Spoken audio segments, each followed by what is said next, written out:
It's the Morning Star Drive 117.8. You soaring up with sky, now's the time, don't delay. I'm sitting in my ride and it's time to fly. So let's realign, just listen and fill your mind. I'm burning with desire and the passion. Nobody can stop me when I'm like this. I got my head in the zone, you know. I'm on the Morning Star Drive, you know. Hey guys, how's it going? It is Tuesday, January 26th, 2021, and this is the Morning Star Drive on 117.8. We're on YouTube, so make sure to subscribe, follow us on SoundCloud, and make sure to support us on Patreon.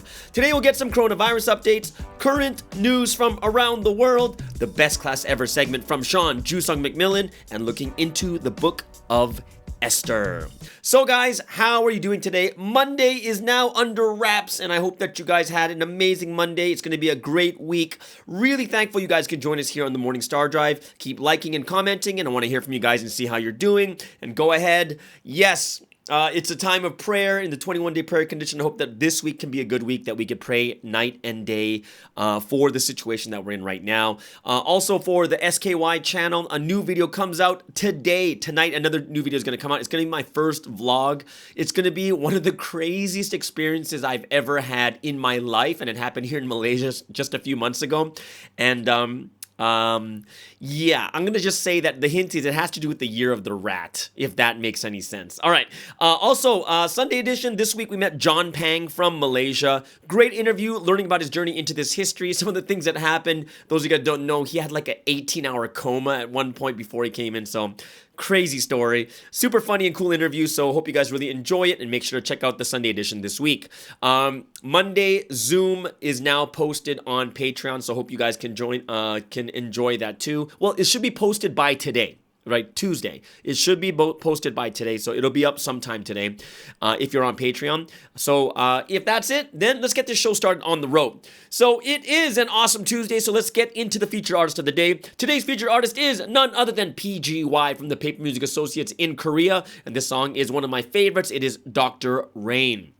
Second song from True Star Aiden Verity, and this song is also one of my favorites from her collection, and this one's Cameron Fry Takes a Stand, coming from the movie Ferris Bueller's Day Off. And of course, last but not least, it is Kumachang over there in Japan, and this song is called Brand New Day. So if anything, guys, while you're praying this 21-day prayer condition, there's a lot of important things to pray about, but also pray for these amazing member artists from around the world, and I just really pray that all of them will explode and be able to send the message around the world.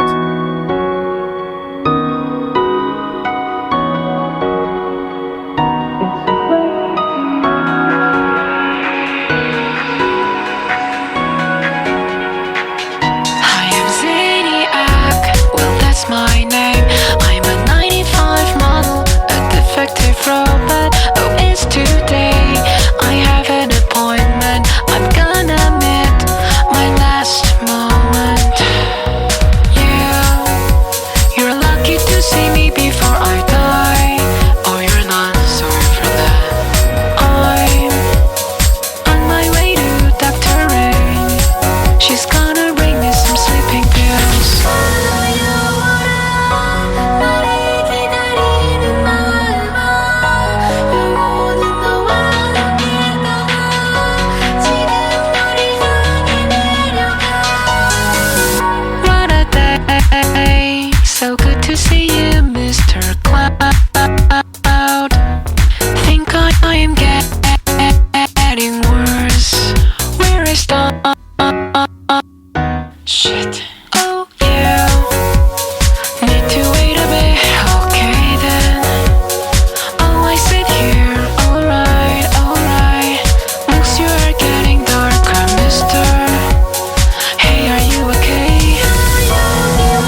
to take a stand.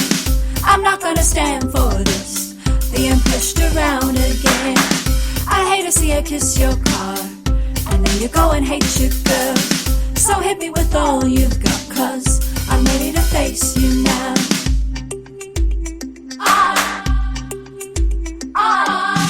I'm ready to take the heat, I'm ready to take a stand. I'm not gonna stand for this, being pushed around again. I hate to see you kiss your car, and then you go and hate your girl. So hit me with all you've got, 'cause I'm ready to face you now. I made myself small, I hid in a corner, I played the good girl, not this time, no longer. I made myself small, I hid in a corner, I played the good girl, not this time, no longer. I'm ready to take the heat, I'm ready to take a stand. I'm not gonna stand for this, being pushed around again. I hate to see you kiss your car, and then you go and hate your girl. So hit me with all you've got, 'cause I'm ready to face you now.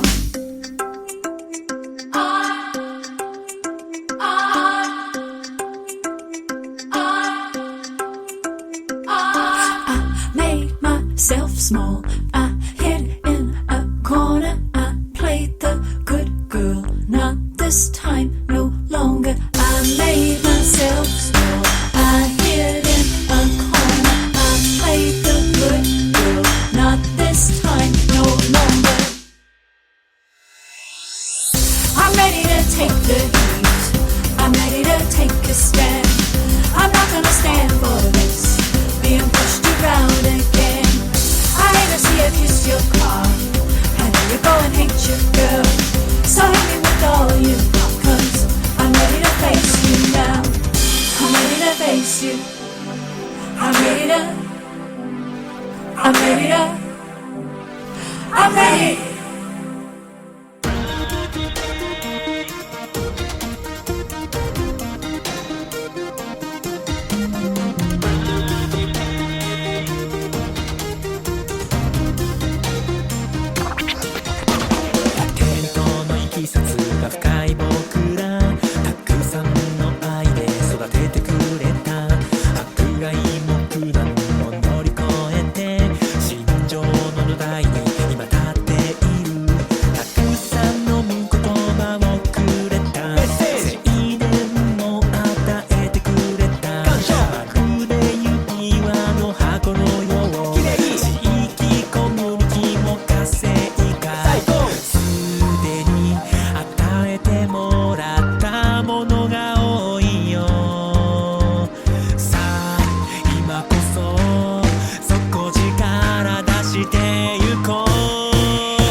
And that was Kumachang from Japan, and that song is Brand New Day. That is actually one of his recent releases too. Not as recent as the newest one, Open My Eyes. That one is amazing, and I love that song too. But this is Brand New Day from Kumachang in Japan. Before that, Juice Aiden Verity, Cameron Fry Takes a Stand. If you look on her IG, on her Instagram, you can see that she's doing a lot of concerts these days, which is awesome. Well, it's awesome because it's pandemic time, and she's still doing, and New Zealand is doing really well with it, so she's able to do concerts.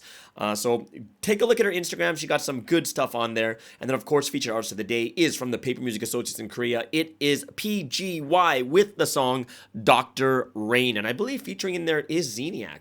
All right, so let's get into some news for today when it comes to the coronavirus. In the world, 99.7 million cases with 2.1 million deaths at a 2.14% mortality rate. In the U.S., we'll look at the top 6 countries going by daily infection rates. It's the U.S. with 25.7 million cases, 429,000 deaths at 1.67%. Brazil, 8.8 million cases, 217,000 deaths at 2.45%. Russia, 3.7 million cases, 69,000 deaths at 1.87%. And yes, Russia has gone up once again for their mortality rate. UK, 3.6 million cases, 97,000 deaths at 2.69%. France, 3 million cases, 73,000 deaths at 2.39%. And Mexico rounds up the top 6. 1.7 million cases, 149,000 deaths with an 8.49% mortality rate. Sweden, only country not to go into full lockdown, is at 2.01%, and Belgium remains at 3%, and they used to be over 16, which is crazy, right? Let's take a look at daily infection rates, top 6 countries. The US with 135,000 cases in a day. The UK with Brazil with 38,000, and then the UK with 30,000, and then of course Russia with 21,000, Mexico with 20,000 cases, and then France with 18,000 cases in a single day. Over here in Southeast Asia, Indonesia stays on top with 11,000 cases in a day. Malaysia drops down 1,000 people down to 3,300 cases in a day, and then the Philippines went up a bit to 1,900 cases per day. So, let's take a look at some current news for today. There's a bunch of different news that we can see what God is doing around the world. So the first bit of news has to do with an app that many of us are using, and the app is WhatsApp. Now, those of you that don't know, WhatsApp is owned by Facebook, I believe, or Google. Is it Facebook or Google?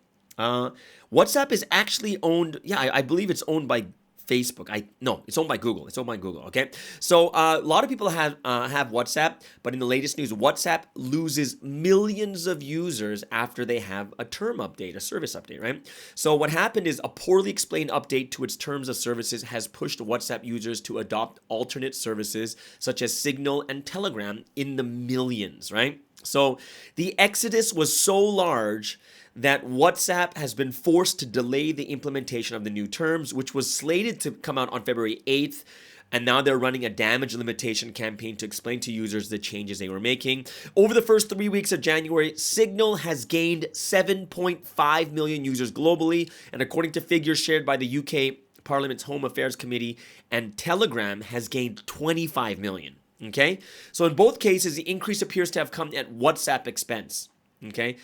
Data tracked by the analytics firm App Annie shows WhatsApp falling from the 8th most downloaded app in the UK at the beginning of the month to the 23rd by the 12th of January. By contrast, Signal wasn't even in the top 1,000 apps in the UK from January 6th. But by January 9th, it was the most downloaded app in the country. Those of you who don't have Signal, Signal's like a Telegram. I have it too. It's really, really good. It's super secure. The WhatsApp Director of Public Policy for Europe, the Middle East, and Africa told the Home Affairs Committee that the exodus was believed to be related to the update to the company's terms of service. And they said that the update was intended to do two things: enable a new set of features around business messaging and make clarifications on and provide greater transparency around the company's pre-existing policies. So then they said that there's no changes to our data sharing with Facebook anywhere in the world. Okay, so they're owned by Facebook. So, but after viral posts, right, ironically widely spread on WhatsApp, right? So viral posts was spread on WhatsApp. The claim that the privacy policy instead gave the service the right to read users' messages and hand the information over to its parent company, Facebook. So WhatsApp announced a delay in the implementation of the new terms of service, and they said they want to be clear that the policy update does not affect the privacy of your messages with friends or family in any way. And then WhatsApp said in an update posted to its site, which it's paying to advertise on Google under searches for WhatsApp privacy policy, the company says it will delay the implementation of its new policy until May 15th. So guys, that's something you might have to think about for WhatsApp users. I do recommend Signal or Telegram. A lot of us are already using Telegram, but Signal is also a really, really good one that you can use that's very, very private also. I have that too. Now, that's the first news. Second news is in Brazil, okay? So in Brazil, what's happening is there is rallies calling for the impeachment of Bolsonaro in Brazil, okay? So thousands of Brazilians have taken to the streets in their cars to demand Jair Bolsonaro's impeachment, as polls showed support for the far-right president slipping over his handling of the coronavirus pandemic. So on Saturday, last Saturday, Brazil's official COVID-19 death toll hit 216,000 deaths, guys, right? That's number 2 in the world. Left-wing and centrist protesters organized motorcade rallies in more than 20 state capitals, including Rio de Janeiro, Porto Alegre, Belo Horizonte, and Belém, right? So the left-wing leader, Guilherme Boulos, told objectors parading through Sao Paulo the rally signaled the start of a popular uprising against this genocidal government. So basically the people were saying that they're here to announce that they're not going to wait until the next presidential election in 2022 because lives are at stake. Now's the time to defeat Bolsonaro. Okay? So, and a lot of people were saying that he's going to go straight to jail after. So on Sunday then, right-wing groups held their own pro-impeachment events and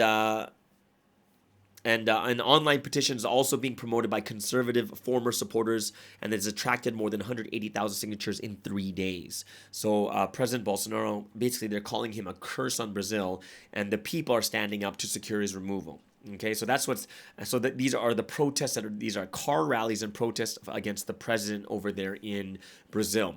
And last news we have today, last news quite interesting too. It has to do with the coronavirus emergency situation in France. So the top medical advisor in France says that right now is an emergency virus moment. So the top medical advisor said on Sunday that a third national lockdown would probably soon be needed to combat the coronavirus in the country. A strict curfew was implemented last weekend, but cases continue to climb. So a lot of people, like for instance, people ahead of the Scientific Council advised leaders about the coronavirus and said this is an emergency and that this week was especially critical. So they called for swift government action amid rising concerns about the spread of new variants of the coronavirus. And they said data showed a new and more transmissible variant detected in the UK now makes up between 7 and 9% of the cases in some French regions and will be hard to stop. And they basically also said that the country was in a better situation than others in Europe, but described the new variants as the equivalent of a second pandemic. So basically they're saying that if they don't tighten the regulations, they're going to find themselves in an extremely difficult situation from mid-March. Okay, so the French government is expected to meet on Wednesday to decide if further measures are needed. So officials have so far resisted implementing a third national lockdown, preferring an overnight curfew system which allows schools to stay open. But daily infection numbers are rising, with the 7-day moving average now above 20,000, even though there's a 6 p.m. curfew. So the French Prime Minister previously said restrictions could be imposed without delay if the situation deteriorates even further. So at the moment, the country's death toll is at 73,000 for the coronavirus since Sunday, and the country is tightening restrictions on arrivals into the country. And under new rules in France right now, anyone entering from inside the EU by air or ferry must now present a negative COVID-19 test result within 72 hours of travel. And those entering France from the EU by road, including cross-border workers, will not be required to take a test. So, President of the European Commission said last week that all non-essential travel must be strongly advised against, but EU nations have so far agreed to keep the borders open, right? So this is a situation that's kind of escalating at the moment, and I really know, and I really feel, guys, that our prayers for the 21-day condition is not just for slanderers. It's not just for repentance and cleaning ourselves. It's not just for blessings in the future. But it is especially for what is happening with the coronavirus. It does seem like it's getting worse and worse. And we got to be the ones that kind of open our eyes and our hearts a little bit more to realize that, yeah, it's getting worse out there. And we have to be the ones as the brides of this history that are going to change the situation through what? We change the situation by...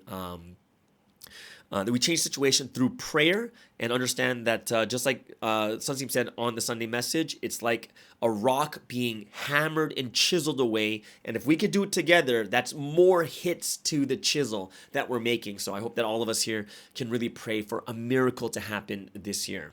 All right. So that is the current news around the world for today. I hope you guys really enjoyed that. Get yourselves to see what God is doing around the world. Which brings us into another section, a section that we all love, which is praise and worship. Right? And praise and worship is something we should always be doing all the time. And I'm grateful and thankful that all of us here on the Morning Star Drive can have this time to praise and worship as one body. So let us sing the Wedding Banquet of Love, and then we're going to sing two songs of prayer that's really needed for this week. First one is Prayer's Work, and the second one is In Tears I Pray. So let's give glory to the Holy Trinity.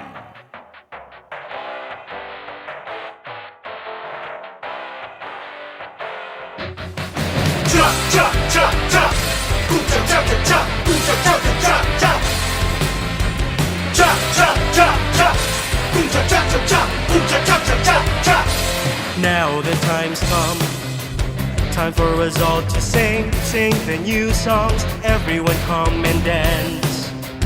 Wave your arms, move your legs now. Shake your head all around.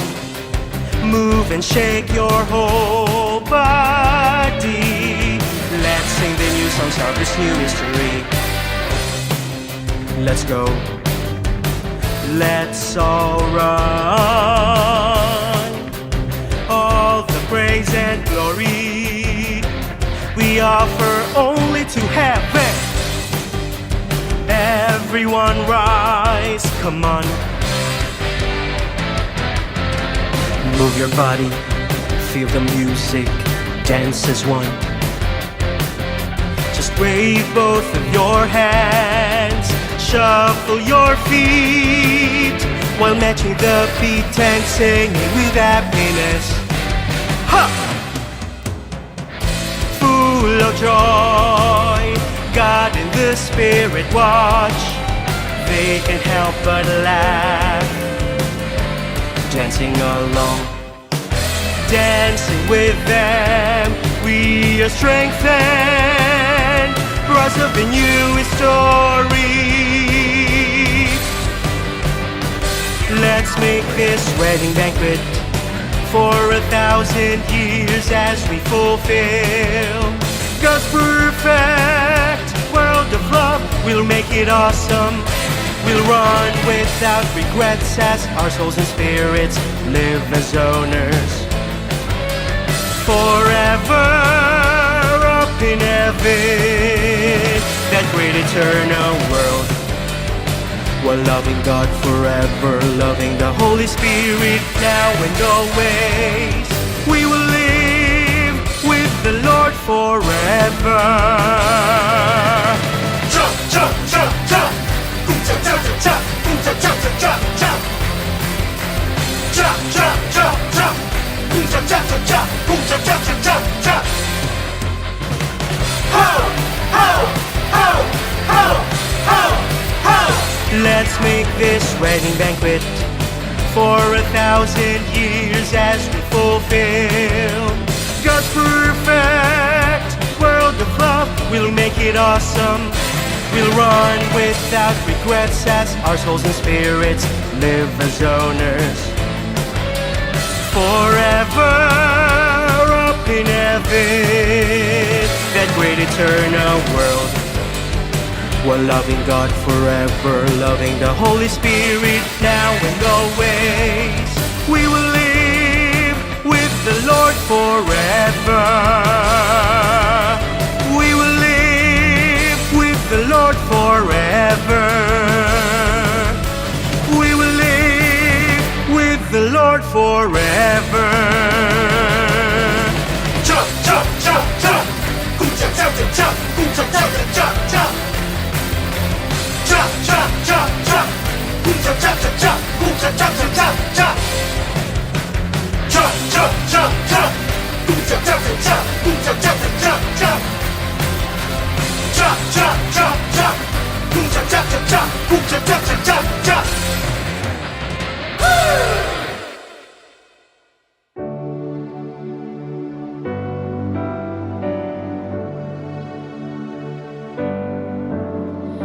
Prayer is work you must do, just as things get done when you make effort. Pray and what you ask will be granted if your prayers meet God's heart. You should pray not just for yourself, but pray for your brothers, nation, and world. Pray sincerely, pray daily. It's the work you must surely do. God the Spirit and the Son want to grant your earnest prayers, and finally, at the right time, they will grant what you ask.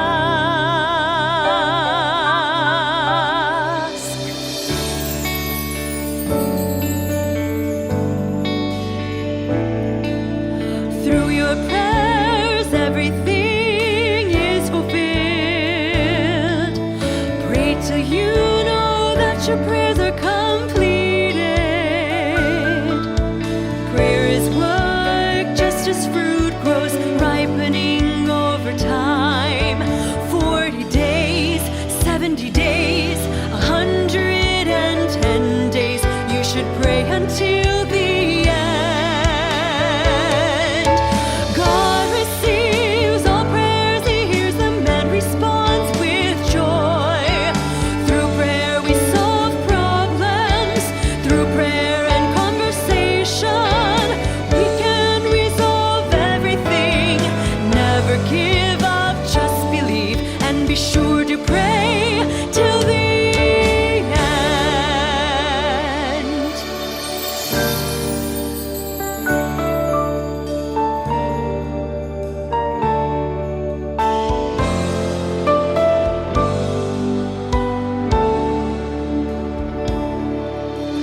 Through prayer you will see wonders. Yes, prayer is true power.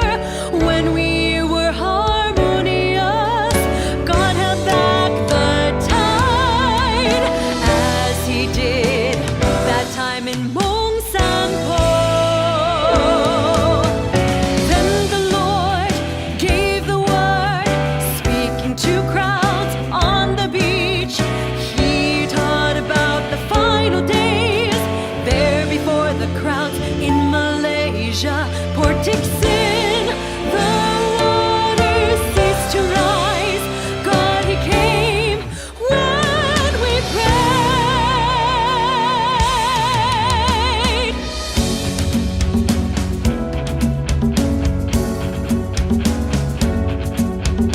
Power comes each time we pray, comes with the word of the Lord.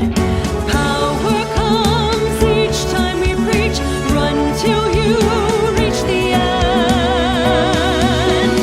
Always pray with joy.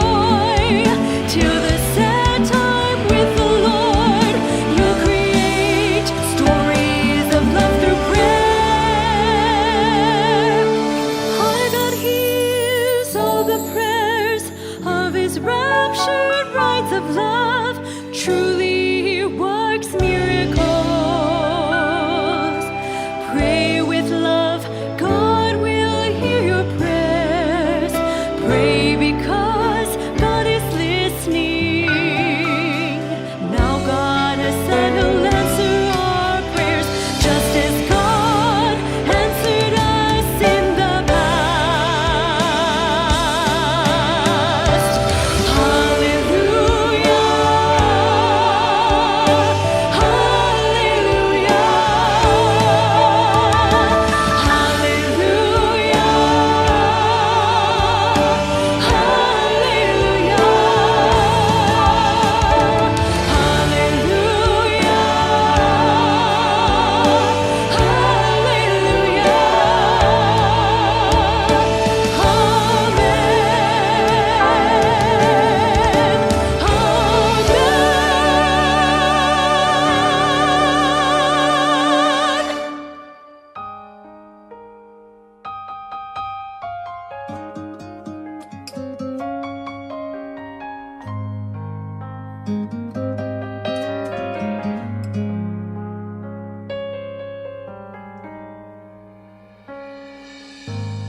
I recall when I first met you, my Lord,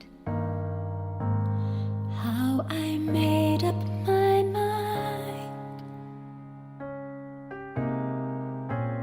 how I decided I would learn from you only, focusing on this word alone.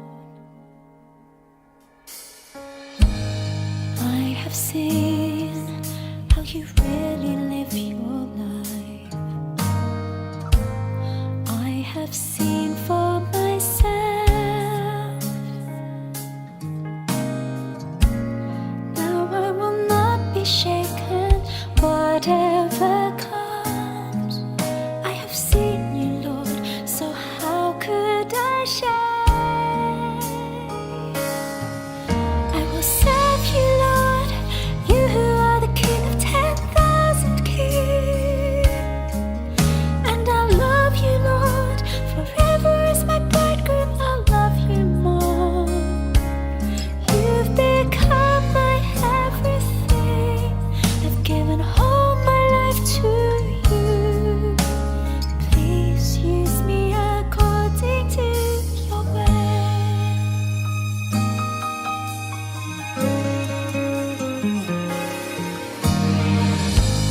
When I saw the Almighty shine through you, I got down on my knees. Surely the Trinity are working through you. I confess to you through these burning tears. I will serve you, Lord, you who are the King of 10,000 kings. And I'll love you, Lord, forever as my bridegroom. I'll love you more. You've become my everything. I've given all my life to you. Please use me according to your will.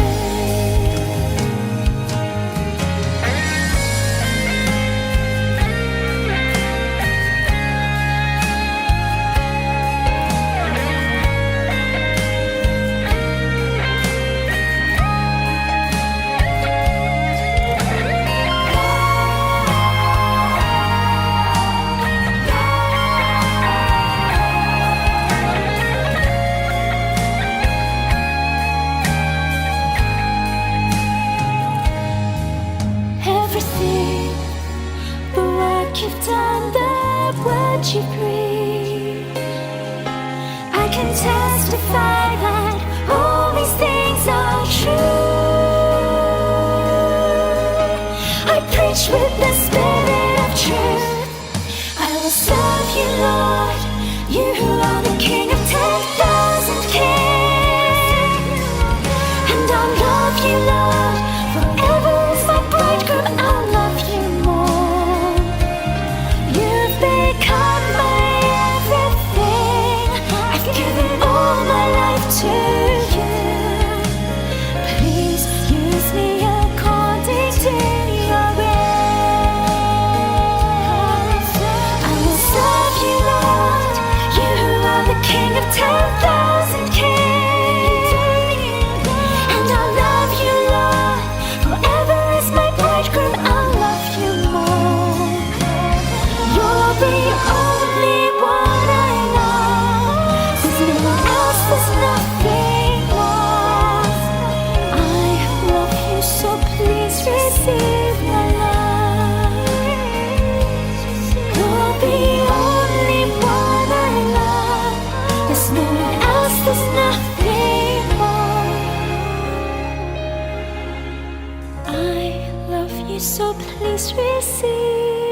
And that is one of our favorites. That is my confession to the Lord. And yes, I did make a mistake. I said, "In tears I pray," but I actually wrote that down wrong. It is my confession to the Lord. All right. You guys can write that in the comments that I made a mistake. I'm sorry.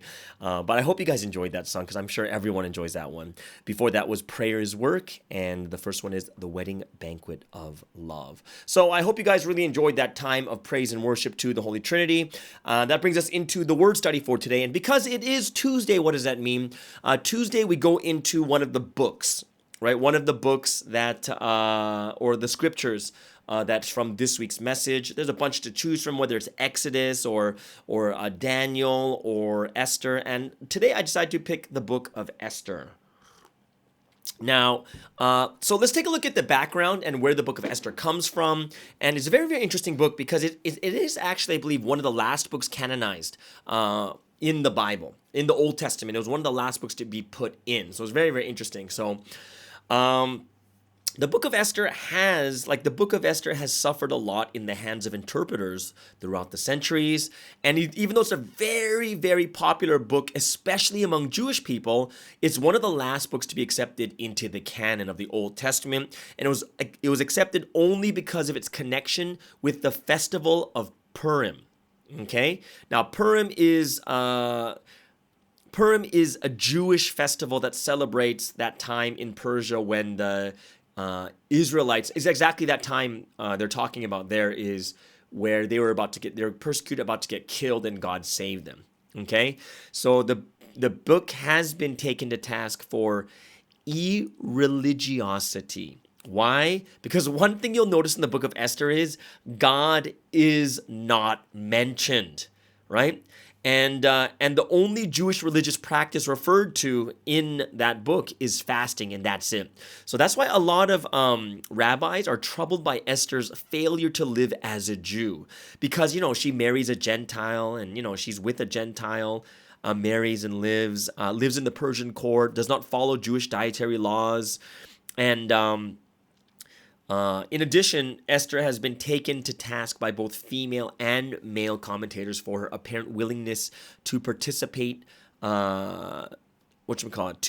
in Persian harem customs, and by Christian commentators for her evident bloodthirstiness in destroying Gentiles, right? And that's from Esther chapter 9. So all these criticisms, however, fail to grasp the true purpose of the book, that a lot of people look at this book in much differently. And of course, this is something that we hear a lot in the messages too, especially when it comes to sincere prayers. So we know that the purpose of the book of Esther is to demonstrate to Jews, right, or demonstrate to Christians who are reading it, that those that are living in exile, especially this book is for those during the time of the diaspora, right, or the dispersion, or these Jews were dispersed all over the land, right, that even though they're living in exile, that it is possible to achieve success in the country of one's exile without giving up one's identity as a Jew. So in this book, the book of Esther is similar to books like Daniel, and in fact, to the historical character, it's very similar to the books like Daniel, right, and also like Nehemiah. However, the book of Esther is unique for two reasons. First, the protagonist of the book and the one with whom the audience should identify is a woman, and that's why it's unique, right?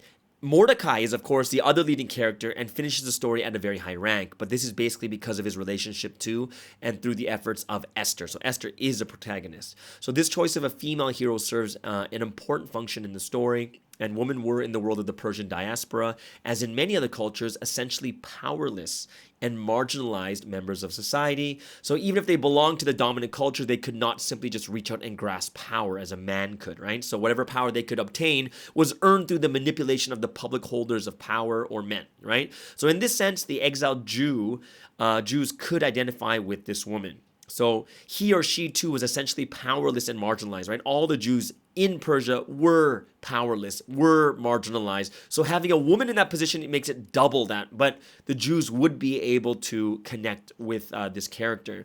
And power could only be attained through one's wits and talents, just like Esther did. But as the actions of Esther demonstrate, yeah, it is possible, even though they are marginalized, even though they are powerless, right? So it's her beauty, charm, and political intelligence, right? And taking that well-placed risk at that one moment. So Esther saves her people, brings about the downfall of their enemy, and elevates her kinsmen to the highest position in the kingdom. And Esther becomes like this model for the Jews living in exile. Right? So that's the first aspect, her being a woman and having this, being able to obtain power, right? The second unique aspect of the Hebrew book of Esther is, like we talked about before, is the absence of any overt religious element. Like I said, God is never mentioned in the book. There are no religious practices observed, with the minor exception of fasting for 3 days we read in this week's scripture, right? So many commentators have argued that religious beliefs, like belief in God's protection of the chosen people, are present, right? But this argument may be valid. However, it remains true that the presence of God is conspicuously absent in this entire book. So Jewish identity seems to be the primary ethnic. Jewish identity seems to be like that primary thing, right? It's not a religious thing. It's about the Jewish identity, not a religion, right? So it is who Esther is that makes her Jewish, rather than what she practices or believes, because you don't hear about any of those practices or beliefs. So this indicates that the audience for the book was primarily in the diaspora. So these are for the people that are living in this time where they're scattered all over the land, and where certain religious practices like worship in the temple were not possible. And Jewish ethnic identity was in danger of disappearing in the great melting pot of the ancient Near East. And the book of Esther shows that this doesn't have to happen. In fact, Jews can thrive as Jews, although the danger may, live in, is also clearly acknowledged. The character of Esther serves as a positive role model for Jewish women and men living in the diaspora, right? So the diaspora, this is a very big diaspora story, right? So those of you who don't know what happened before the time of Babylon, there was something called the Assyrian dispersion, and that's when northern Israel was taken over about a little over 200 years after Solomon. And because northern Israel was taken over by the Assyrians, they were scattered everywhere all over the land. Right? So Jews in the diaspora during the Persian period, it kind of provides them an optimistic picture of this Jewish survival and success in a foreign land. And this is what you call one of those diaspora stories, right? Kind of like what in the book of Daniel 2, right? Shows a diaspora story. So Esther, if you put it one way or another, it is the most secular book in the Bible, right? Like we said, no reference to God. No reference to the temple, no reference to prayer or distinctive Jewish practices, right? So, yet Esther, of all the biblical books outside of the Torah, is the only one that addresses the origin of a new festival, which we said before is Purim, right? And this is a Jewish holiday for all generations, right? So a lot of times people and the Jews are saying that this story actually legitimizes Purim, right? So now that you have this story, it makes Purim, this is an event that we do have to commemorate more than anything else, okay? So the book of Esther serves as the authorizing document for Purim, and a holiday that is not mentioned in the Torah, right? It's not mentioned anywhere in the first 5 books, right? But it is considered a very crucial commemorative day. And but a lot of Jews are careful not to say that God commanded the observance of Purim because it's not in the first 5 books, because it's nowhere mentioned in the book, in Torah, right? And this absence of telling people to celebrate Purim emphasizes the distinction between the Torah and its festivals on the one hand, right? So it's some things are celebrated, but they're not in the Torah or commanded by God, right? So this is very, very interesting, but this is some of the background that I wanted to share with you guys when it comes to the story of Esther, and I hope that it kind of gives you an idea like the Jewish perspective and how we can see it, and how interesting it is that there's no mention of God, but how the fact that Esther is a woman in that time allows everyone to relate to the story, and of course it legitimizes one of those festivals that they hold in the Jewish culture. Okay, so that is the book of Esther. All right, so let's go into the song of choice for today. Song of choice, I picked a really, really old song, another old song from another Canadian singer. Those of you guys don't know, his name is Bryan Adams. He's the one that sings the song, the original Summer of '69. I got my first real 6-string Bought it at the 5 and... Okay, either way. So this song is... he became really, really famous after... Well, he became even more famous when he did like soundtracks. Like he did songs for movie soundtracks. Like the very first one was Everything I Do It For You for the Robin Hood soundtrack. He did Don Juan DeMarco... To Really Love a Woman, like, and all these songs went number one. But this song is a really good one because it's gonna kind of play in with this 21-day prayer condition, and this song is called "Please Forgive Me." Right? So this came out in 1993, and this was kind of just one of his bonus tracks from one of his greatest hits album, and it hit top 10 everywhere, and it went up to number 2, right, in about 1, 2, 3, 4, 5, 6, 7 countries. And yeah, it's really nice. And this is interesting fact for those of you who are into music. It is actually his first song that he agreed to use modulation in, right? Like changing the key higher. It's the first one, and that's in 1993, and he's been around since, even before that, over 10 years. So that's quite interesting too. So it reached number 2 in like the UK, went number 7 in the US, number 1 in Australia, Belgium, Canada, Ireland, Norway, Portugal. So it actually went to number 1 in 6 different countries, number 2 in the US, and then so it was really, really good song. And something that I like it because it does play into today's, what do you call it? It plays into this week's 21-day prayer condition, where we do need to be clean and we need to ask for forgiveness. So let's listen to Bryan Adams singing, "Please Forgive Me."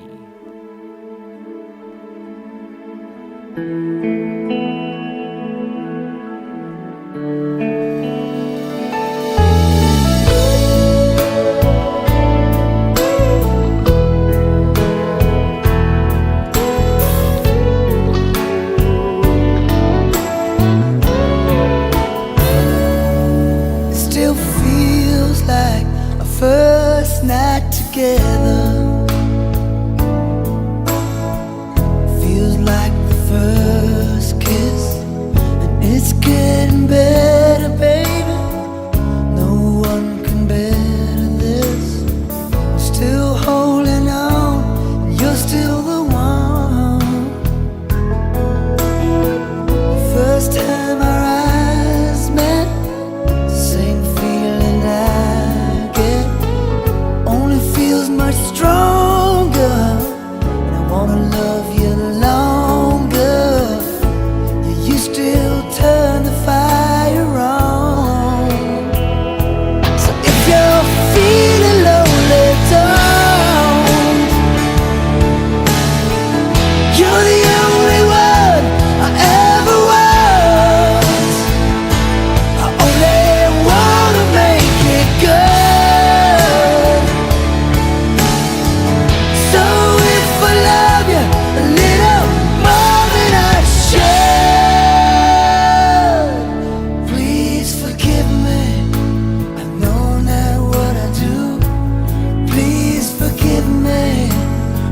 Stop loving you. Don't deny me this pain I'm going through. Please forgive me. I need you like I do. Please believe me. Every word I say is true. Please forgive me. I can't stop loving you.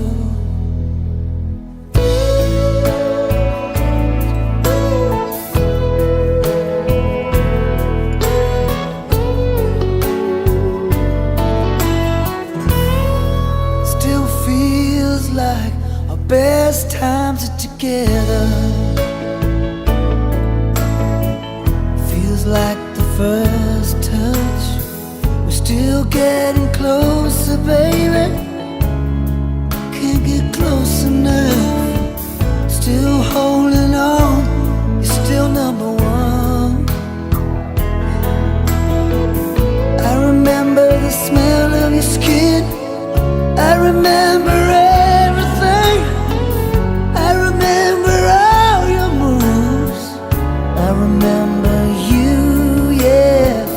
I remember the nights you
And that is Bryan Adams with Please Forgive Me. Hope you guys enjoyed that song and it inspires you to really pray deeply and sincerely for this 21-day prayer condition and really have that sincere heart to receive forgiveness from the Holy Trinity. Okay, so that leads us into the last section for today. And of course, it is Tuesday, which means what? Guys, it is another episode of Best Class Ever with Sean Jusung McMillan. I know that a lot of you are really, really enjoying this program.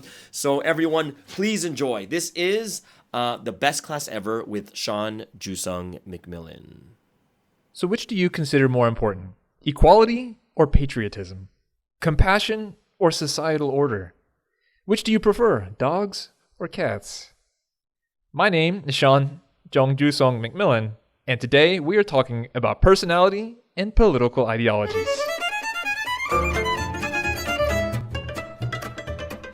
Through personality tests and questions about preferences, we can often tell which side of the political spectrum people fall into. For just a general idea about political ideologies, most people usually fall into the left, also known as liberal, the right, also known as conservative, or the center. The left liberal side of the spectrum, at least in contemporary American politics, is associated with the Democratic Party or blue states. The right conservative side of the spectrum is associated with the Republican Party or red states. There is a tendency at the far ends of the distribution for one side to see the other side as evil. For example, I had two grandfathers growing up. My mother's father, or my maternal grandfather, was a staunch Republican who watched Fox News every day and believed that all liberals were evil. My father's father, or my paternal grandfather, is a staunch liberal and believes that all conservatives from his generation are racists. I myself am a centrist, meaning in this case that I think both of them are ridiculous for their failure to understand the other half of the country, seeing their opponents as either stupid, evil, or both. One theory is that two sides simply do not share the same values. Liberals are thought to value equality, compassion, and embrace change. This makes them the more progressive party. Conservatives value patriotism, security, and authority structures, like institutions which preserve older traditions. It basically comes down to a difference of opinion about what is the best way to bring about the ideal world. People with different values will have different opinions, both about what a more ideal world would look like and how to achieve that more ideal world. For instance, on the issue of immigration, liberalism values equality, openness, and diversity. To people with these values, a more ideal world is one where different peoples from different cultures can easily exchange ideas and have access to more resources. Border security is not high on their list of priorities. The Democratic Party usually advocates for less restrictions on immigration and compassionate treatment of immigrants. Conservatism, on the other hand, values patriotism, security, and preserving one's cultural traditions. To people with these values, a more ideal world is one where one's family is protected from the threat of countercultural influences. The Republican Party usually advocates for using authority structures to secure the borders. Not everyone falls to one extreme or the other. For me personally, both sides appear to have different but valid points of view. They're like yin and yang, both equally opposite but necessary modes of being in the world. I believe the tension between them is what helps keep the world stable. You might be wondering, why is Sean explaining something so basic? Doesn't everyone know this already? While I would agree, I also think we don't really take the time to appreciate the basics when it comes to things we think we know, especially when it comes to subjects that can be as divisive as politics. If you are on one side, you might not really appreciate the other side as well as you think you do. Earlier, I mentioned 3 values of liberalism and 3 values of conservatism. If you would describe yourself as conservative, can you really recall what values I labeled as important to those on the left? Do you think of equality, diversity, and progressive ideas as ideals or as fighting words? If you would describe yourself as a liberal, can you recall what values I labeled as important to those on the right? Do you think of patriotism, authority structures, institutions, and traditional values as ideals or as fighting words? I ask because we are really good, perhaps even evolved, to be blind to most of the world, some of which is considered far more important to others. In the world of robotics, AI scientists found it was very difficult to teach robots how to see the world. It appears that half of the brain's computing power is devoted to seeing the world, or perhaps we could more accurately say, not seeing most of the world. There is so much visual data in the world taken in by our eyes, but human beings have the amazing ability to pick and choose from the millions of different details and to pick out the visual info that actually matters. Do you remember what the pattern on the floor was in the last room you were in, or the color of the walls? Our eyes don't see everything all the time. We only see what we choose to focus on. We see and find what we consciously look for, and unconsciously ignore everything else. There's a great video by some scientists researching selective perception that points this out if you've ever seen it. I'll post a link to this video in the show notes. Click on the link and tell me how many times the white team passes the basketball. If you are familiar with this experiment, then watch the second video instead. Now, tell me whether or not you noticed the man in the gorilla suit. Yes? No? As much as half of the uninformed participants totally missed the man in the gorilla suit. Why? Because our brains are so extremely good at narrowly mindedly seeing only what it looks for that it can completely ignore what is right in front of our eyes. If you do not value something, you will not see it. Further research has shown that even if people know something surprising will be there, they still are no better at noticing it. It's to the point that two people in the same place at the same time will not see the same thing. Not only because they do not share the same perspective, literally, but they also do not focus on or ignore the same things. We all have different lenses and different filters through which we see the world. There is also some research that implies political views might also correlate with differences in personality. The big 5 personality traits that emerge statistically from empirical personality tests suggest that people who identify as liberal seem to be high in openness, but low in conscientiousness. It also suggests the opposite, that conservatives might be low in openness and high in conscientiousness. So now you're asking yourself, what is openness and what is conscientiousness? Well, first, let's talk about openness. Openness simply means being open to new ideas. Creative people who create new innovations and entrepreneurs who create new markets are typically high in openness.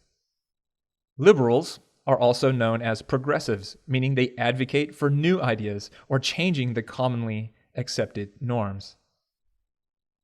Secondly, let's talk about conscientiousness. Conscientiousness is a combination of orderliness and industriousness. Orderliness is associated with cleanliness, structure, and how organized you are. These are people with a strong sense of order and want things to be in their proper place. Industriousness applies to people who put a lot of pressure on themselves to be productive, people who are very timely or punctual, and detail-oriented. Together, orderliness and industriousness determine how conscientious you are. If you think about school systems, schools reward conscientiousness. Can you get all of your work done on time, in detail, on a regular basis?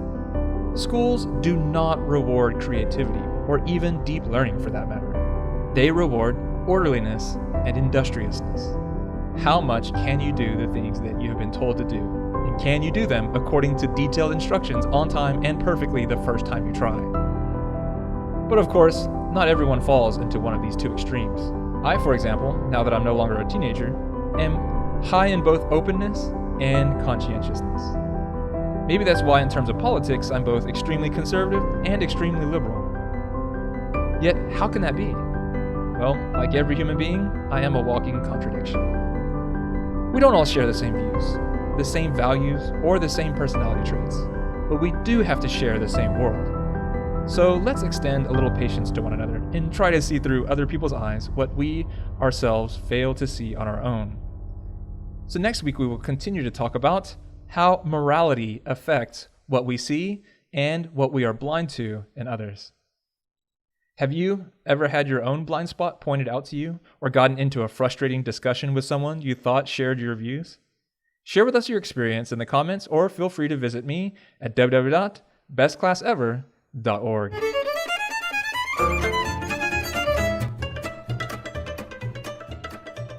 And once again, another awesome episode from Sean Jusong McMillan. Awesome, best class ever. I hope you guys are really enjoying this. If you really enjoy it, go ahead, write in the comments, and Sean will write back to you guys too. This is one of my favorite segments too. We have Victory Rhymes, and also we have the MBTI 16 personalities, and hoping for a new program to be coming up pretty soon too. So I'm really excited about this new one also. All right, so this means that was the last segment for today. As cool as that is the last segment for today. I hope you guys really enjoyed that. And it means that we're going to move into the end of today's program. Guys, thank you so much for joining us today. Have a wonderful Tuesday, and we'll see you guys again tomorrow on the Morning Star Drive on 117.8. It's the Morning Star Drive 117.8. You soaring up with sky, now's the time, don't delay. I'm sitting in my ride and it's time to fly. So let's realign, just listen and feel your mind. I'm burning with desire and the passion. Nobody can stop me when I'm like this. I got my head in the zone, you know. I'm on the Morning Star Drive, you know. I'm burning with desire and the passion. Nobody can stop me when I'm like this. I got my head in the zone, you know. I'm on the Morning Star Drive, you know.